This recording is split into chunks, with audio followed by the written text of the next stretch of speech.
बात उस समय की है जब मैं ग्रेजुएशन कर रहा था। मैंने अपने फ़ोन के लिए एक नया सिम खरीदा था। एक दिन अचानक मेरे नए सिम से करीब 100 रुपए का बैलेंस कट गया। मैंने गुस्से में कॉल सेंटर कॉल किया। उधर से एक लड़की की आवाज़ आई। हेलो सर, मैं आपकी क्या मदद कर सकती हूँ? आवाज़ सुनते ही मेरा सारा गुस्सा गायब हो गया। पहली बार में ही मैं इतना खुश हो गया था कि मानो उस लड़की ने आई लव यू बोल दिया हो। पहली बार में ही उसकी आवाज़ मेरे दिल में उतर गई थी। फिर मैंने उसे अपनी प्रॉब्लम बताई। उसने कहा कि वो डिटेल्स चेक करके बताती है।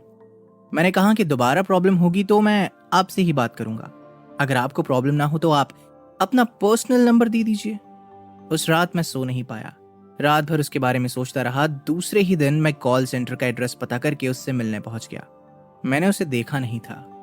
मैं जैसे ही कॉल सेंटर पहुंचा तो मेरी नजरें उसी को ही ढूंढ रही थी। कुछ देर में एक काफी खूबसूरत सी लड़की आई। मैंने उससे पूछा, मिस बबली कौन है? वो धीमे से मुस्कुराई और बोली, सर आप बबली से ही बात कर रहे हैं। हम दोनों हंसने लगे। उस दिन मैं उससे ज्यादा बात नहीं कर पाया। मैंने उसे इम्प्रेस करने के लिए पहले ही दिन उसके ऑफिस के बाहर पूरा दिन वेट किया। जैसे ही बाहर निकली मुझे देखकर शॉक हो गई और बोली, आप गए नहीं? मैंने कहा आपसे दोस्ती करनी थी तो कैसे चला जाता। मैंने डरते हुए उसे उसके घर तक ड्रॉप करने को पूछा। पहले तो उसने मना किया पर फिर वो मान गई। वो देखने में जितनी सुंदर थी उतनी ही स्वीट उसकी बातें। जल्द ही हम उसके घर पहुंच गए। अब मैं हर रोज उससे किसी न किसी बहाने से मिलने जाता था। मेरी सुबह उसकी आवाज सुनकर होती थी। शायद वो भी मुझे पसंद करने लगी थी। मेरी दीवानगी के चर्चे मेरे दोस्तों में भी होने लगे थे, क्योंकि दोस्तों से बात करते हुए भी मैं सिर्फ उसी के ख्यालों में खोया रहता था।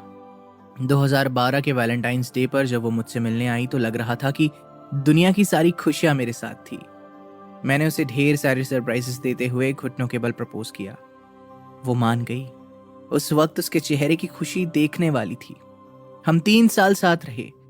कुछ समय पहले उसने कॉल करके कहा कि उसे एक बीमारी है। वो मुझ पर बोझ नहीं बनना चाहती। वो अब मुझसे कभी भी नहीं मिलेगी। इतना कहकर उसने कॉल काट दिया।